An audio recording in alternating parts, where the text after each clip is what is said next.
Moi, ce qui m'a frappée, c'est face à l'adversité, l'être humain retrouve des ressources, mais incroyables.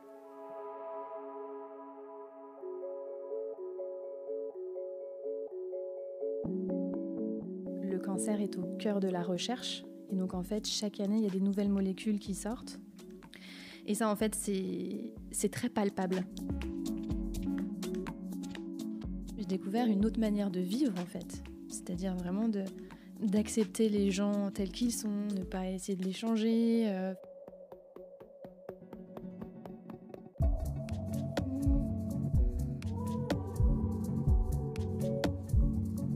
Bonjour, je m'appelle Juliette. Je suis infirmière en oncologie depuis 11 ans.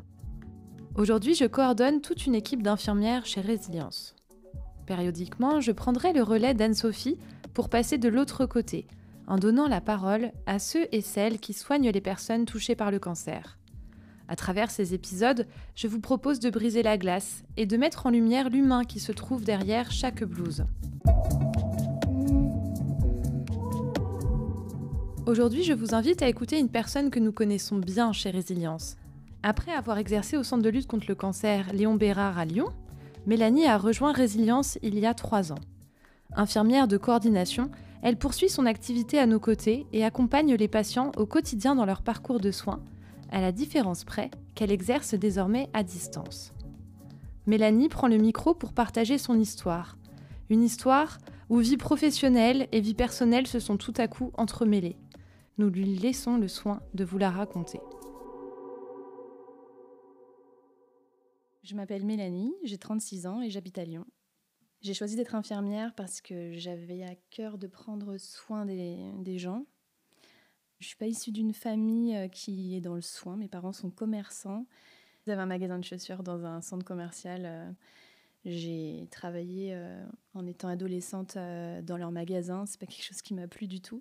Et je me suis dirigée vers le soin parce que c'est quelque chose qui m'a toujours attirée, en fait, prendre soin des personnes, les soigner, les aider. Et au début, j'ai fait la fac de médecine. Non seulement je ne l'ai pas eu, mais en plus, ça ne m'a pas plu. Et au final, aujourd'hui, je me retrouve énormément dans ce métier d'infirmière, donc j'ai fait le bon choix. Je suis infirmière depuis 2012. J'ai été embauchée directement dans un centre de lutte contre le cancer qui s'appelle le Centre Léon Bérard.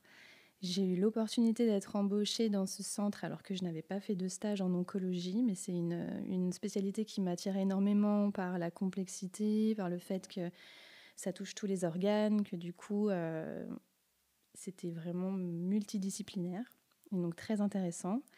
J'ai eu la chance d'être embauchée rapidement sur ce qu'on appelle le pool de nuit. En fait, c'est un service de nuit qui fait tous les services, que ce soit de la médecine, de la chirurgie, des soins intensifs, de l'hématologie. Enfin, j'ai vraiment touché à tout, ce qui a été très formateur et ce qui m'a permis derrière d'avoir une vision très globale de la prise en charge du patient atteint de cancer. Et puis après, j'ai intégré au bout de 2 ans l'hôpital de jour, dans lequel il y a tous les patients de toutes pathologies confondues qui viennent faire leur traitement à une fréquence définie par leur médecin. Et j'ai adoré, je travaillais là-bas pendant plus de 6 ans, presque 7. Et j'ai adoré, c'était génial. Le cancer est au cœur de la recherche. Et donc en fait, chaque année, il y a des nouvelles molécules qui sortent. Donc ça, c'est très intéressant en fait de pouvoir être aussi acteur de de ces nouveautés. Enfin, je sais pas comment expliquer, de pouvoir se dire, je sais pas moi, il y a 15 ans, on pouvait plus facilement mourir de telle pathologie. Aujourd'hui, il y a plein de nouvelles molécules qui sortent et au final, on augmente l'espérance de vie.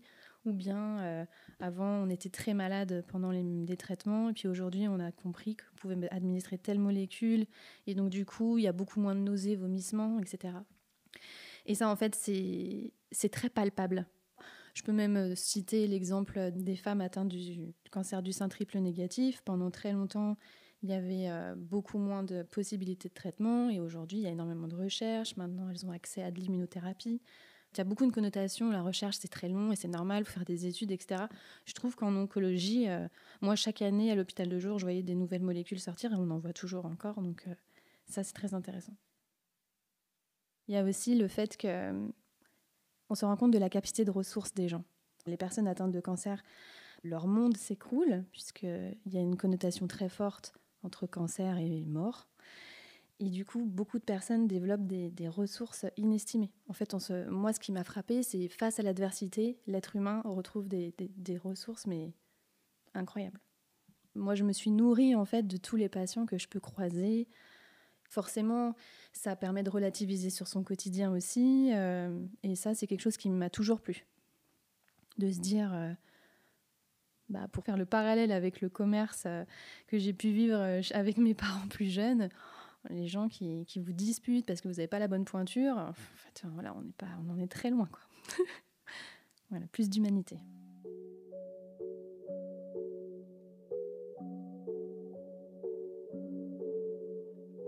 Alors, j'ai rencontré Phil en 2017 à l'hôpital de jour au centre Léon Bérard, là où je travaillais, puisqu'il venait malheureusement d'avoir une rechute de sa maladie. La première fois que je le vois, donc c'était en 2017, et donc c'était l'année de nos 30 ans. Et la particularité à l'hôpital, et notamment quand on administre un traitement de chimio, c'est qu'on demande toujours le nom, prénom, date de naissance pour être sûr de s'adresser au bon patient. Et quand il me donne sa date de naissance, je bloque et je lui dis « Ah, ça y est !» Et il me dit « Quoi ?» Il était hyper froid en plus, je me rappelle. Je lui dis « Le cap des 30 ans est passé !» Il me regarde, il me dit « C'est sympa !»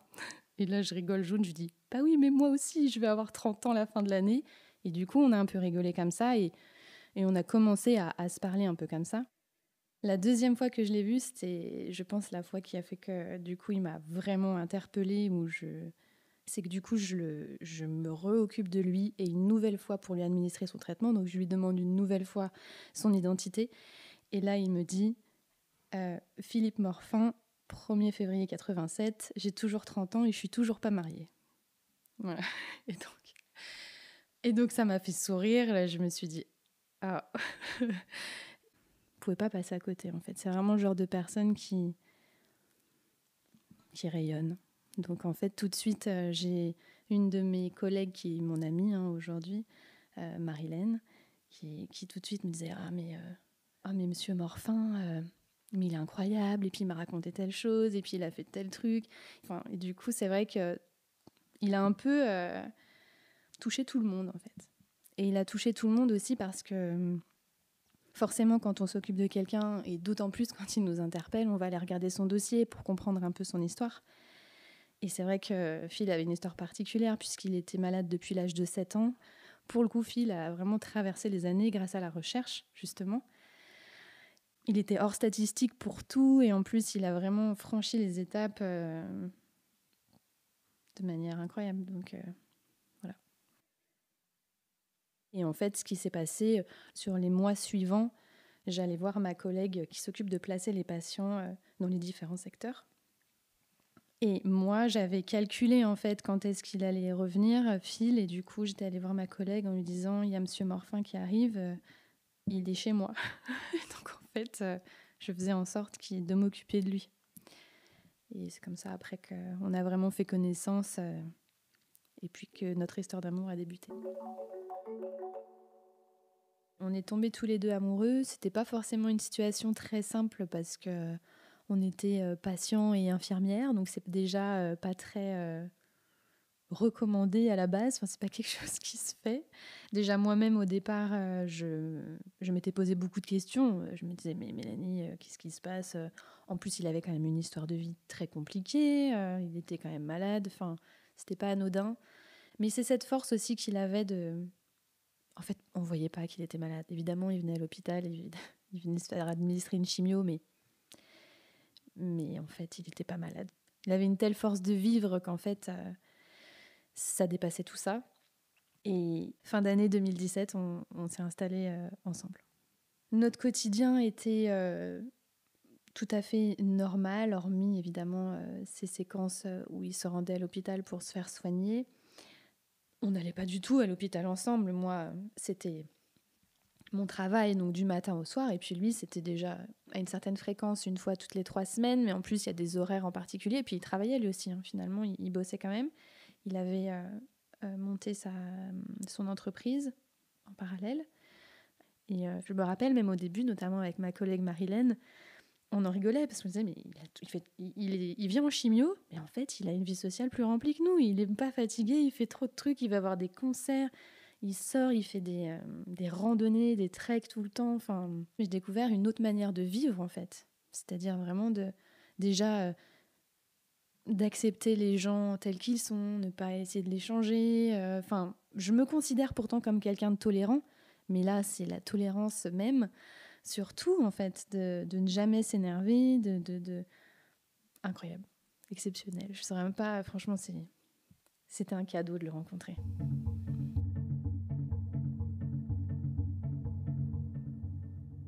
Bizarrement, on n'a jamais eu peur de la maladie et surtout, on n'en a jamais voulu à la maladie parce que on était conscients, lui et moi, que sans elle, on ne se serait jamais rencontrés. Même Phil, lui, n'a jamais été en colère contre la maladie parce qu'il prenait ça comme c'est ce qui doit se passer en fait. Et on y va. Et on ne réfléchit pas. Il y a un obstacle, on le franchit. C'était toujours très pragmatique, toujours dans le calme. Et en fait, non, on n'a jamais eu peur. Alors, je dirais que le moment où la peur est un peu rentrée dans notre quotidien, ça a été à 2 reprises. La première, c'est quand les médicaments qu'on lui avait administrés ont montré qu'ils étaient plus efficaces, que la maladie progressait. Donc là, il fallait changer de traitement. À ce moment-là, ça nous a un peu stressés tous les deux parce que lui, il s'est dit, mince, ça n'a pas fonctionné, il faut changer. Donc là, ça nous a un peu stressés tous les deux. Mais après, il fallait... on y allait, tête baissée. C'était un peu OK.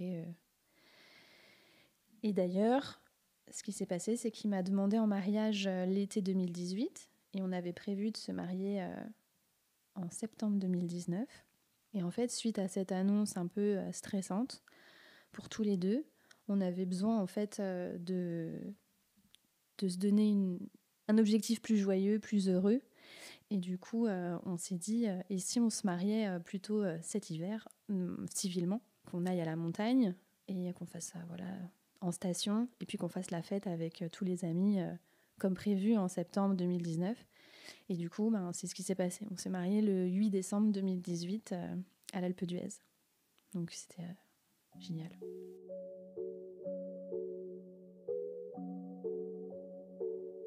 La deuxième fois où on a eu vraiment très peur, c'était à la fin. Là où on a commencé à se dire, là c'est très sérieux, l'issue ne sera pas bonne. Enfin, il n'allait pas bien depuis 1 mois et demi, mais on pensait que c'était une grosse bronchite, une grosse infection pulmonaire plutôt. Donc pendant 1 mois et demi, il allait très mal, mais on avait toujours de l'espoir que les traitements fonctionnent. Il y avait un PET scanner prévu le 30 juillet. Donc on était beaucoup dans l'attente de ce PET scanner pour pouvoir déterminer la suite des traitements. Son oncologue était en vacances à ce moment-là, donc on n'avait pas forcément de réponse tout de suite. Et puis lorsqu'il s'est rendu aux urgences le 29 juillet, donc avec une grosse difficulté respiratoire, mais c'est un euphémisme. C'est-à-dire qu'en fait, il avait 54% de saturation en oxygène.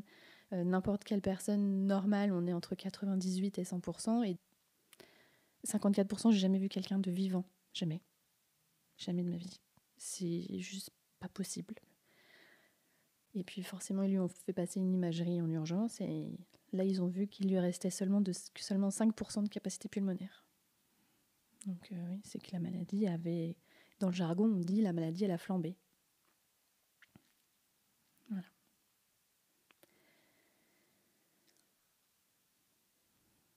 Après, les médecins nous ont dit, il va pas passer la nuit. Il nous a dit ça avec ses parents. Là, moi, c'est sûr que j'ai eu très peur. De toute façon, j'avais compris. Puis oui, de se retrouver en tant que soignante de l'autre côté à comprendre totalement ce qui se passe, à ne pas pouvoir faire grand-chose, de voir la personne qu'on aime avoir ses constantes vitales diminuer. C'était horrible. Voilà.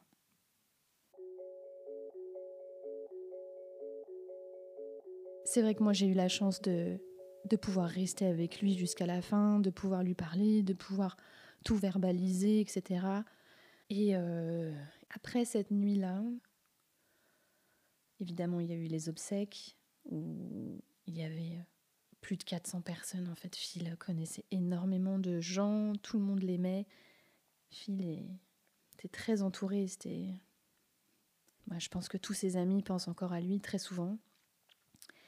Et donc moi, j'ai été pour le coup très entourée par justement ses amis, sa famille, mes amis à moi aussi, ma famille bien sûr. Et voilà, j'ai entamé ce processus de deuil. J'ai repris le travail assez rapidement parce que les derniers mots de Phil ont été les patients ont besoin de toi, je compte sur toi, enfin ne lâche rien. Il est décédé le 30 juillet, je suis retournée travailler mi-septembre, non sans mal, parce que les couloirs de l'hôpital m'ont hantée en fait. C'est-à-dire qu'en plus, pour rejoindre les vestiaires pour me changer, je passais devant la morgue. Pour rejoindre mon service où je travaillais, je passais devant les urgences. Enfin, chaque jour, c'était comme dans les films en fait, où il y a des flashbacks sur des moments très compliqués. Moi, c'était tous les jours. Donc c'était vraiment très compliqué. Mais bon, je pensais à ma mission, j'avais obtenu un nouveau poste que je convoitais depuis plusieurs mois, Phil était derrière moi pour que j'y arrive, et donc du coup j'avais à cœur de prendre mes fonctions sur ce nouveau poste. Mais ça a été très compliqué, il y a eu plein de fois où je m'arrêtais de travailler pour pleurer dans le bureau de la cadre. Moi je remercie énormément toutes mes collègues de l'hôpital de jour qui ont vécu ça avec moi, où j'ai eu des moments complètement... Enfin, ça m'est arrivé de me retrouver 1 heure en salle de soins à ne plus travailler et à bugger sur mes doigts comme une malade, quoi. Enfin, comme une personne avec des problèmes mentaux, mais parce que je pense que j'étais dévastée, en fait. Et il y a plein de fois où mes collègues ont vraiment m'ont suppléé, mais à moult reprises, parce que j'étais dans une espèce de bulle où j'arrivais pas à en sortir. Et je pense qu'il y a plein de fois où ma cadre aurait préféré que je sois en arrêt maladie, mais je m'y refusais. Parce que Phil m'avait dit de tenir, parce que j'avais pas le droit de lâcher les patients. Et puis en plus, je me disais, mais pour faire quoi ? Pour me retrouver toute seule chez moi ? Pour ruminer chez moi ? Et puis, je sais pas, je voulais pas... Je l'acceptais pas, en fait. J'acceptais pas d'être dans cet état-là. Donc pendant de longs mois, c'était pas évident. Et puis quand je me retrouve quelques mois à peine à consoler une dame qui venait de perdre son mari, du coup moi j'ai pleuré avec elle, mais plein de fois j'ai pleuré avec les patients. On dit souvent qu'il faut avoir une distance professionnelle quand on a une relation soignant-soigné, il faut qu'on ait une certaine distance. Puis forcément c'est aussi le rôle du médecin ou du soignant d'adopter cette posture qui finalement est une posture de confiance aussi. Après, j'ai pas l'impression de l'avoir toujours respecté. La preuve en est avec Phil, parce qu'en fait, je me suis toujours mis beaucoup à la place des gens, et quand il y a quelqu'un qui pleure, moi j'ai toujours été dans l'empathie, peut-être un peu trop, mais à dire je comprends, c'est hyper dur ce que vous vivez, et aujourd'hui je suis là, allez-y, pleurez quoi. Et en fait, vous avez raison, c'est horrible ce qui se passe. Après le décès de Phil, j'ai compris l'importance des silences et de la présence unique.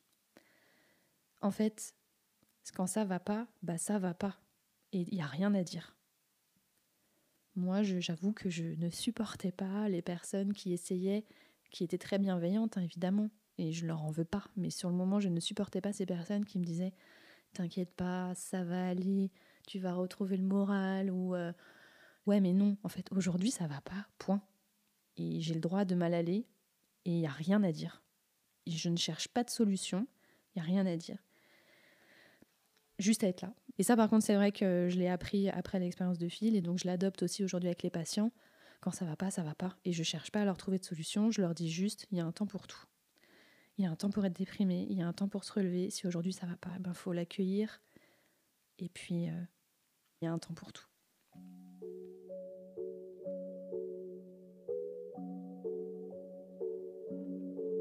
Donc j'ai décidé de prendre un congé sabbatique pour me reconstruire. C'est comme ça. Donc j'ai créé l'association I Feel You en 2021 pour apporter donc ce que j'appelle un trousseau d'accueil avec plein d'éléments permettant aux patients de lutter contre les effets secondaires des traitements.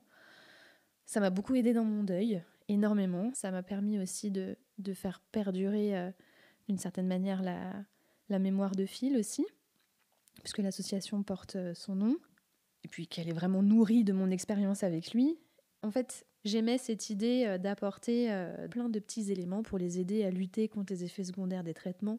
Donc il y avait une crème hydratante, des conseils nutritionnels, des petites cartes de défis sportifs pour les inciter à avoir une activité physique adaptée, un lubrifiant pour les parties intimes, plein de petites choses qui pouvaient faire en sorte que la personne anticipe ses effets secondaires pour derrière mieux supporter les traitements. Parce qu'en fait, ce qui se passe aujourd'hui, souvent, c'est qu'ils commencent les traitements et ils attendent d'avoir ces effets secondaires pour lutter contre. Tandis que ce qui serait, je pense, le mieux, c'est vraiment de les informer, de leur dire tout de suite ce qu'il faut faire pour anticiper tout ça.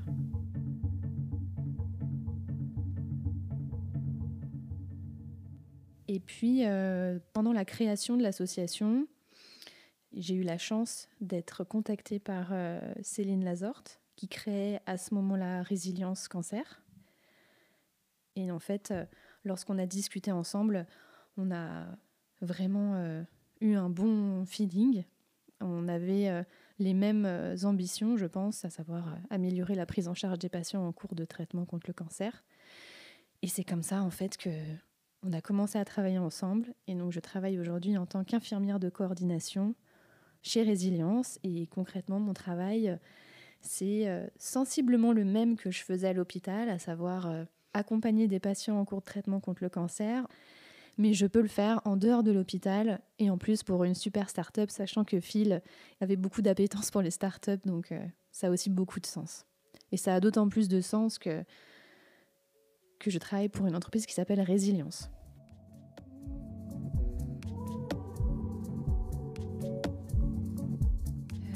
La définition de la résilience,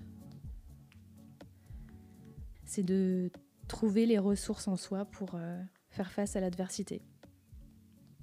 Et ce que je retiens le plus de ma relation avec Phil, de mon histoire d'amour avec Phil, c'est vraiment cette force de vivre. Ouais, la vie est belle, quoi. Je sais pas comment expliquer, et d'en profiter. Et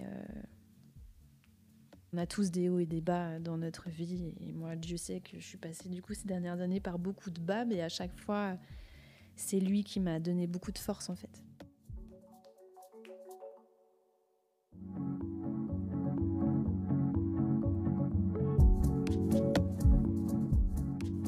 Mélanie a traversé des tempêtes qui, pour beaucoup d'entre nous, et à juste titre, semblent insurmontables. Loin des couloirs de l'hôpital, mais toujours au plus près des patients, elle poursuit la mission qu'elle s'est fixée. Mélanie s'est reconstruite, sans oublier. Alors merci à elle de nous avoir accordé sa confiance et de nous avoir livré son témoignage. Si vous aussi, vous avez croisé le cancer sur votre chemin, Résilience est une application pour aider chacun à mieux vivre le cancer au quotidien et vous accompagner sur le chemin de la résilience. Rejoignez le mouvement et rendez-vous très vite pour un nouvel épisode.